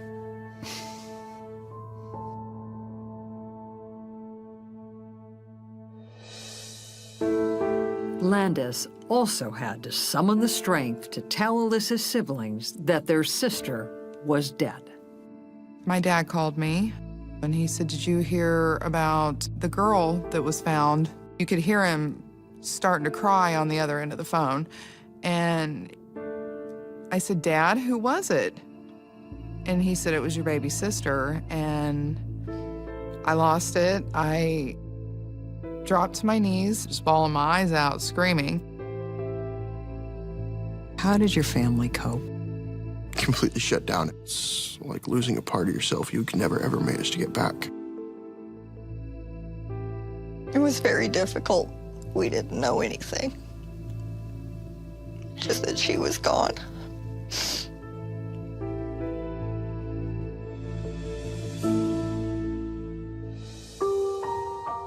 Alyssa's family confronted a tormenting question. Why would anyone want to hurt the generous, athletic, and fun-loving 22-year-old? I had no idea. Everybody I knew loved Alyssa. She's just such a great person. She hated seeing people in need. She always wanted to try and find a way to help them.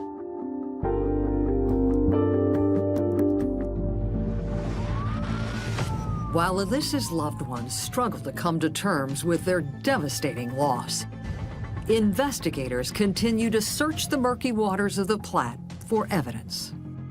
We sent a team of divers in, and they scoured this river, ultimately finding a small hatchet. Police quickly became confident they had found the murder weapon. The blade of that hatchet is about the length of the lacerations and cuts to the back of her head.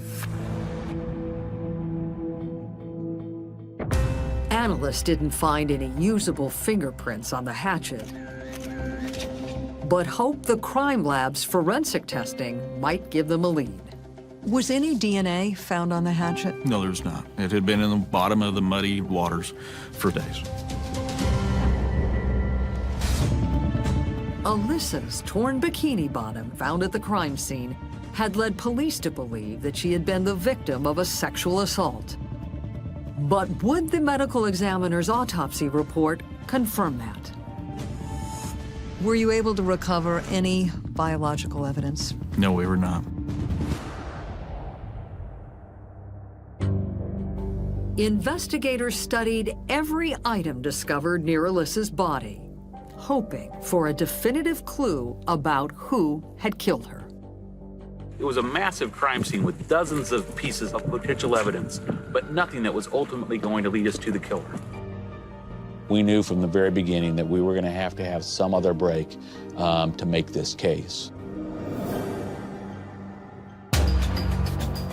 Detectives focused their attention on retracing Alyssa's last known movements. 2 receipts they discovered turned out to be important leads. We found receipts of when she bought some fishing bait for that day. We also found receipts at a local gas station where she had gone in and bought some snacks. The gas station's surveillance system captured video of Alyssa leaving the store just after 2:30 that afternoon. What could you piece together after Alyssa left the convenience store? We see her leaving on her own accord. We know where she's going. She's going out there to where we found her. The gas station was roughly a 10-minute drive from the crime scene. Interviews with Alyssa's friends revealed she had only planned to fish for a couple of hours. We knew that evening that she was going to go see a friend of hers around 5 o'clock, and she never appeared. Based on the timeline they established, investigators concluded that Alyssa had been killed during a rage-fueled attack sometime between 2:45 and 5 p.m. Did you believe that Alyssa knew her killer? We did. I firmly believe it's someone that she knew, that she was familiar with.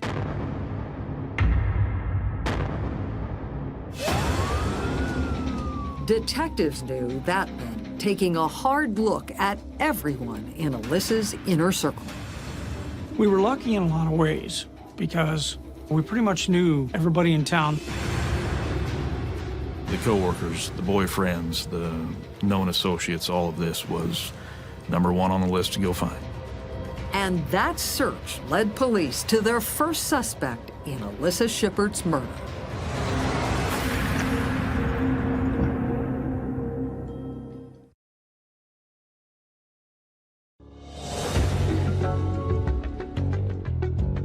The murder of Alyssa Shippert devastated her family and friends. Still, detectives believed that the beloved 22-year-old had been killed by someone she knew and trusted. And that meant investigators had to zero in on those closest to Alyssa. Alyssa Shippert's brutal murder touched a raw nerve with investigators and the tight-knit community they served. How determined were you and your team to bring Alyssa's family justice? This case is one of the most violent I've ever seen. The first homicide in over a decade in Platte County. It was an all hands on deck. Everybody's working to try and find justice for her and answers for her family. And the pressure to bring Alyssa's killer to justice mounted with each passing day. The community was on high alert. We had no idea if it was safe to go outside. I thought this did not just happen in our small town. And why Alyssa? People would approach you in the grocery store. Can I go fishing? Can I go out there? Is it safe? Well, it was so personal. I was afraid the killer was still very close.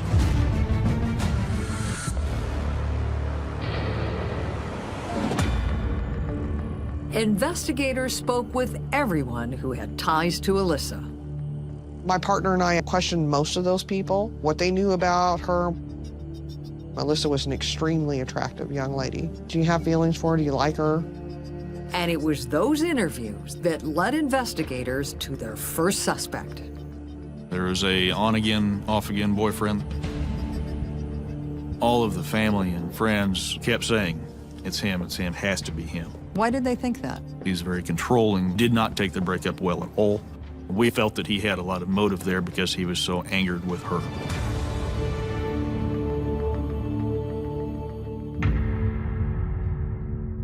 Why did you suspect Alyssa's ex-boyfriend might have been involved with her murder? He was stalking her. She told him multiple times, leave me alone, I don't want anything to do with you anymore. How concerned were you? I was very concerned. I kept asking her constantly, go to the police, let them know. When police followed up on the tip, they learned the young man had been spotted in town that night, and it appeared he had been in a struggle. The ex-boyfriend was seen late in the evening. She was killed at the local grocery store, completely covered in mud. That report and his stormy history with Alyssa made the ex-boyfriend a solid suspect. And the young man's behavior when he was brought in for questioning only raised more red flags. We found him to be nervous, didn't want to talk to the police. Eventually, Alyssa's ex agreed to answer the detective's questions, starting with where he had been between 2:45 and 5 p.m. on the day of the murder. Where did he say he was? He said he was out fishing with a friend of his. They were on the Platte River. Investigators wondered if the young man's story was an attempt to explain away the possibility that he had been seen in the area. He told police that although he was familiar with the location where Alyssa liked to fish, he and his friend had been well down the river that day. How far away was that spot from the area where Alyssa's body was found? 8 to 10 miles, maybe. Police were skeptical about his alibi, and their suspicions only grew when he mentioned that he had a volatile temper. Did that make him, in your mind, your prime suspect? Yes, it did. Absolutely. We thought we were going after our guy.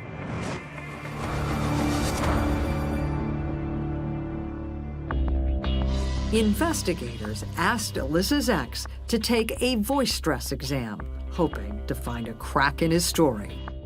They were surprised by the results.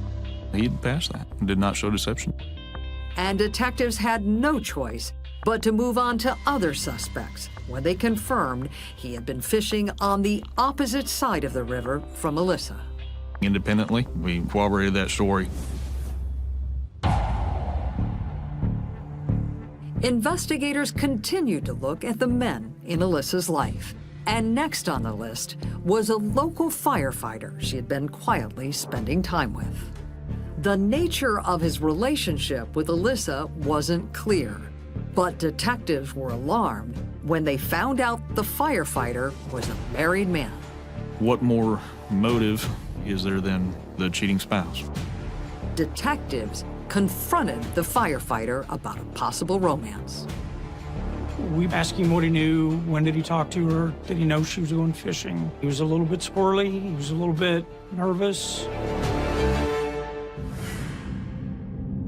Investigators believe the murder weapon, a hatchet, might have come from his workplace. When we searched his truck, we were looking for the hatchets, we were looking for axes, anything that could have caused those injuries. When questioned by police, the firefighter admitted that Alyssa had invited him to fish that afternoon, but claimed he had declined because he was on duty that day. Police were quickly able to verify his story. Could you find any evidence connecting him to Alyssa's murder? No, we could not. As detectives slowly crossed suspects off their list, Alyssa's family became troubled by the lack of progress in the investigation. As the weeks turned into months, how concerned were you that the case would never be solved? I was very concerned. A girl that was so well loved in the community was murdered, and they haven't caught her killer yet. The whole city was scared. And while that dark cloud hung over the community, detectives also faced another growing fear that Alyssa's killer might strike again. I was afraid someone else was going to be found killed. I was certainly concerned it was going to happen again. And soon.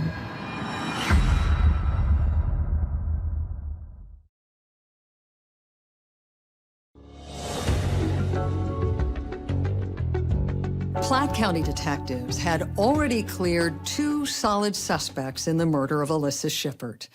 And after 6 months of intense investigation, police were still no closer to an arrest than they were on the day the 22-year-old's body was found. And that raised a very troubling question for residents of the once safe community. Was there a cold-blooded killer among them? Detectives trying to solve the murder of Alyssa Shippert had no witness nor physical evidence that could connect her killer to the crime scene. And after they had run down every lead, it appeared the investigation was about to go cold. Just how frustrated did you get? It felt like you just kind of spinning your wheels. What can we do? We have nowhere else to go with this. But then, the Platte County Sheriff's Department got a disturbing call in the middle of the night. And the shocking details they heard forced detectives to wonder if Alyssa Shippert's killer had just struck again. What did the caller have to say? He calls and reports that he heard just light tapping on his apartment door. When he opened that door, this girl is bleeding profusely and has been cut open. The man said the victim was his 21-year-old neighbor from the apartment across the hall. It appeared she had stumbled to his door near death. She had been essentially sliced open, and her intestines were actually on the outside of her body.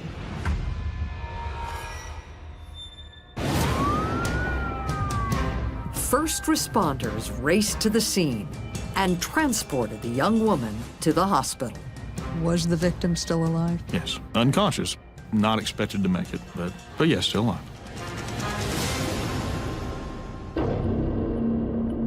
When detectives looked inside her apartment, they became convinced it was a miracle the young woman had even made it across the hall. The apartment was an absolute bloodbath. This blood soaked everywhere. It was truly unimaginable what this victim went through.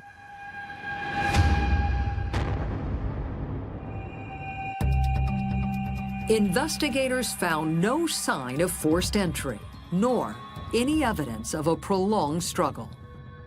No furniture knocked over, no bed knocked over, nothing.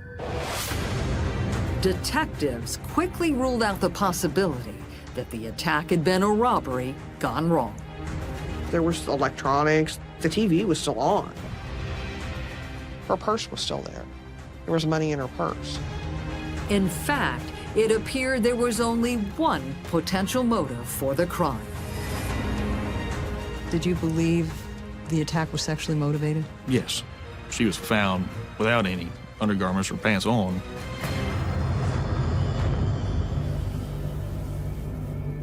Police canvassed the apartment building, but they didn't find a single witness who had seen or heard anything unusual that night. Given the viciousness of the attack, are you surprised no one heard the actual attack? I just couldn't believe it. The walls are very thin. We would expect that somebody's going to hear something, but nobody heard anything.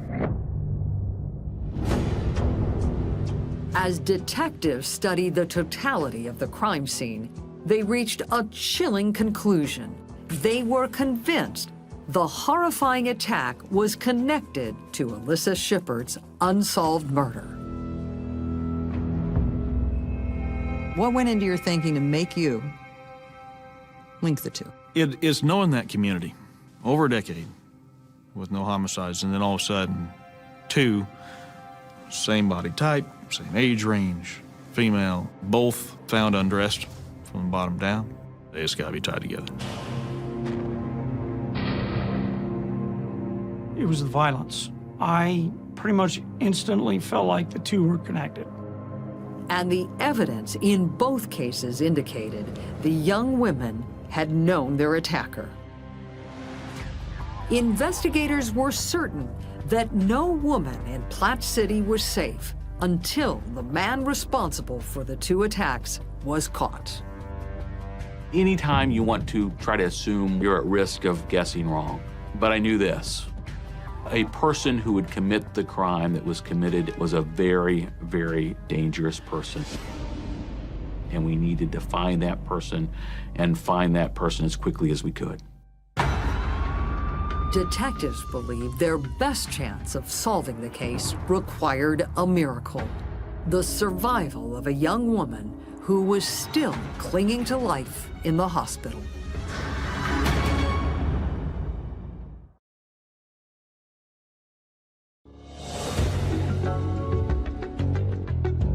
The day after Christmas 2011, 6 months after the murder of Alyssa Shippert, police were searching for clues at another gruesome crime scene. This time, a young woman had been savagely cut open and left for dead in her own apartment. Based on the striking similarities between the two victims, detectives were convinced that one depraved man was responsible for both brutal crimes. Police hoped the half-naked young woman who was discovered in the hallway of her apartment building would somehow survive her near-fatal injuries. And miraculously, their prayers were answered. 4 days after the attack, the 21-year-old was strong enough to speak with detectives. What did she remember about that night? She remembered being in her apartment. She remembers a friend of hers, Quentin Odell, being the last person there. And the young woman believed it had been Quentin Odell who had tried to kill her. Investigators were stunned. We're standing at the foot of the bed, and she goes, Quentin Odell was there. But I looked at Russ, and the bell went off.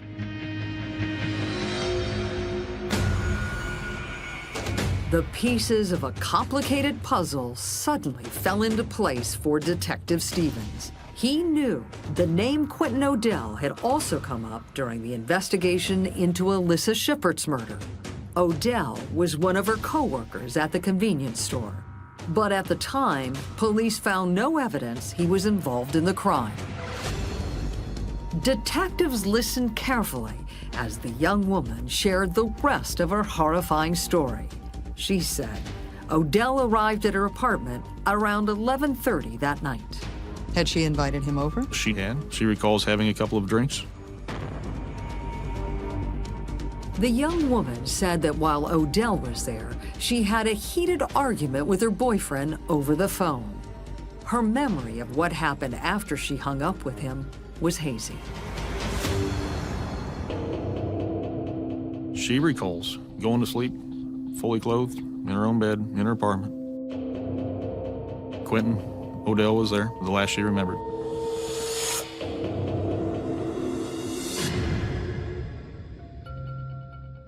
The victim had no memory of being attacked, but she did remember waking up several hours later in intense pain. She got up and went into the bathroom, turned the light on, and saw the traumatic injury to her own body and stumbled out into the hole where she collapsed. Quentin Odell, a quiet computer enthusiast, who had grown up in Platte City, seemed like the last person who would have committed these heinous crimes. But the young woman's story made Odell the prime suspect in both savage attacks. When Detective Stevens and Sergeant Smith brought him in for questioning, he still had no idea that the young woman had survived her catastrophic injuries. And almost immediately, his tone and demeanor convinced them they were on the right track. You know what happened to her, right? I've heard that she got cut open and had her organs hanging out.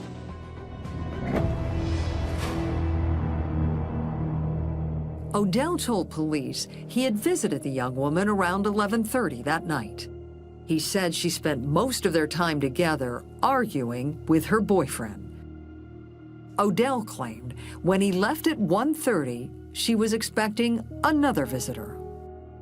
You don't know who it was that was coming. You don't know when they were coming.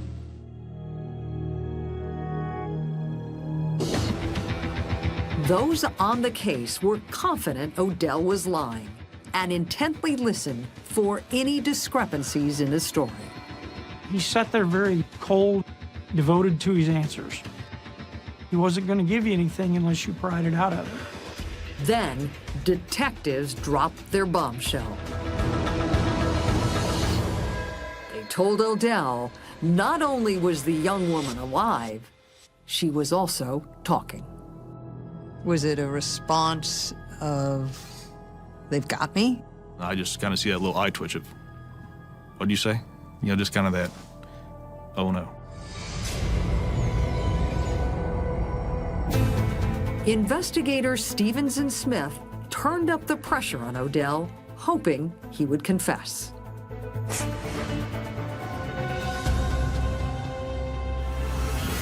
It wasn't long after that he finally admitted to doing the attack.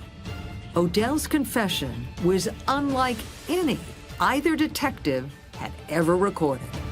It was the strangest interview that I think I've ever been through, because I've never had a sociopath tell me exactly what happened.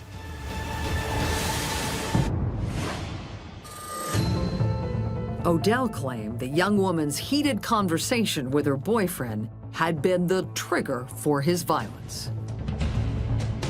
He says that he finally just got so enraged with hearing this screaming and hollering that he grabbed a razor blade and attacked her. Where did he get the razor? He tells us that he got a razor in her apartment. She had just moved in, so she had one of those box cutters. Detectives listened in horror as Odell described the rest of the gruesome attack. What are the other things that you can remember about this? Just watching her roll over in pain and then watching like her intestines and stuff fall out. Odell never admitted to his sexual assault of the victim, but DNA evidence police recovered ultimately revealed the truth. Detectives believe it was just one of the details missing from Odell's story. What I also feel is missing is how can Quentin cut her up the way he did and her not scream? He have slipped something in her drink that would make her unconscious. That would make it make sense. In the end, the hospital didn't recover any evidence that Odell had drugged the young woman. Still, investigators believe they had enough to charge Odell with the brutal crime. And they wondered if he might also be ready to reveal the truth about his role in the murder of Alyssa Shippert. Did you think you had an opportunity for a second confession at that point? What was going on in the back of my mind after that first confession was, when do we change gears?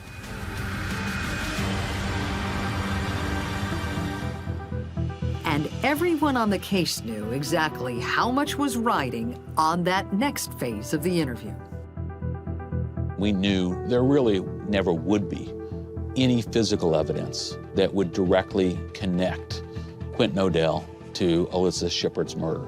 If we were going to make the case against Quentin Odell, it was going to have to occur in that interrogation room.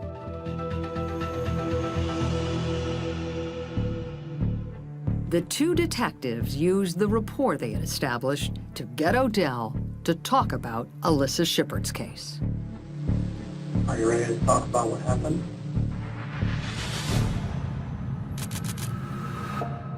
Odell told the detectives on the afternoon of Alyssa's murder, he was bored and decided to walk down to the river. So you just walked down there and you saw Alyssa fishing?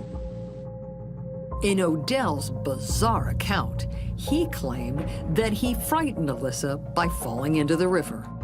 He loses his footing, falls in, ends up floating downriver a little bit, but finally he gets his footing and gets himself back up out of the river. He comes up behind Alyssa, who he describes as screaming, thinking that Quentin had drowned. Odell said Alyssa's reaction sent him into a rage, and he grabbed the hatchet hanging from his belt. All I remember is picking up the axe, then I just heard the sound of bone shattering.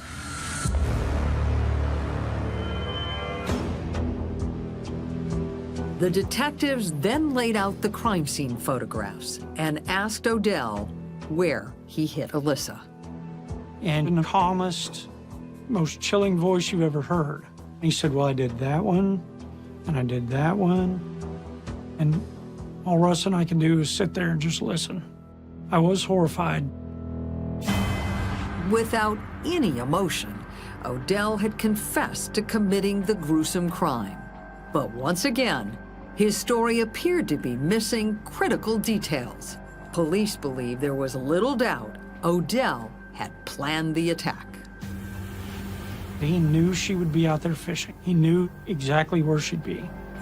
And police were confident that Alyssa's torn bikini bottom indicated that Odell sexually assaulted her during the attack. She's found with no underwear on. It's my opinion, I think that he was shot down by an advancement, and he got upset, but that's just my personal opinion.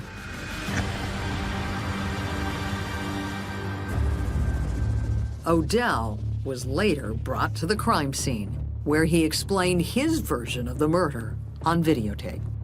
Where was she standing? She would have been standing about here. So you remember your hatchet going into the back of her head? Is that a memory you have? Because I remember What do you see? At that point, I see her hit the ground and all the blood start gushing out. When you talk to most people about their demons, you see some emotion, and not with him. What did you see? Just complete flatline. On January 5th, 2012, Quentin Odell was arrested for the murder of Alyssa Shippert. He was also charged with the attempted murder and sexual assault of the young woman he had attacked in her apartment.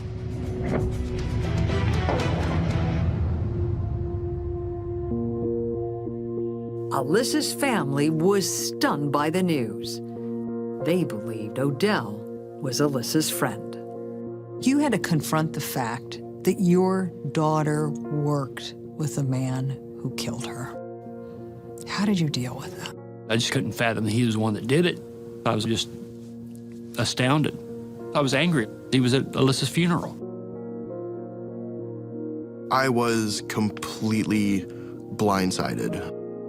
Never once did I ever suspect he was the one that did it. When investigators searched Odell's apartment, they found evidence that he had actually been obsessed with Alyssa.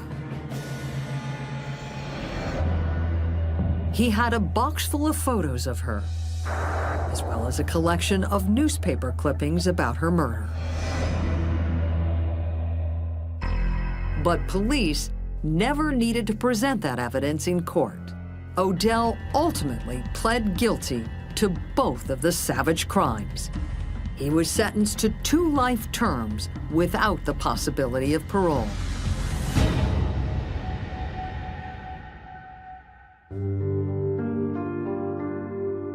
Since Odell's conviction, Alyssa's family has focused on finding a way to move forward.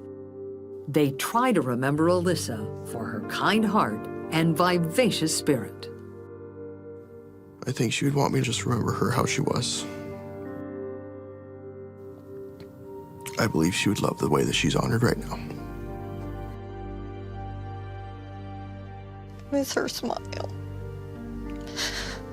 She had a beautiful smile. I miss her so much.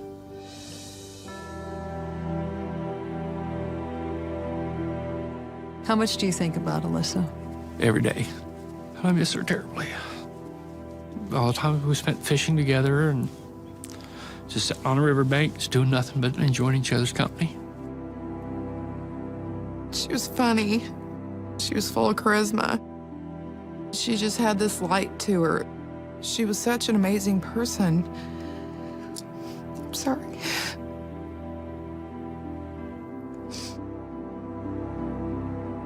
I would give anything to hear her voice one more time.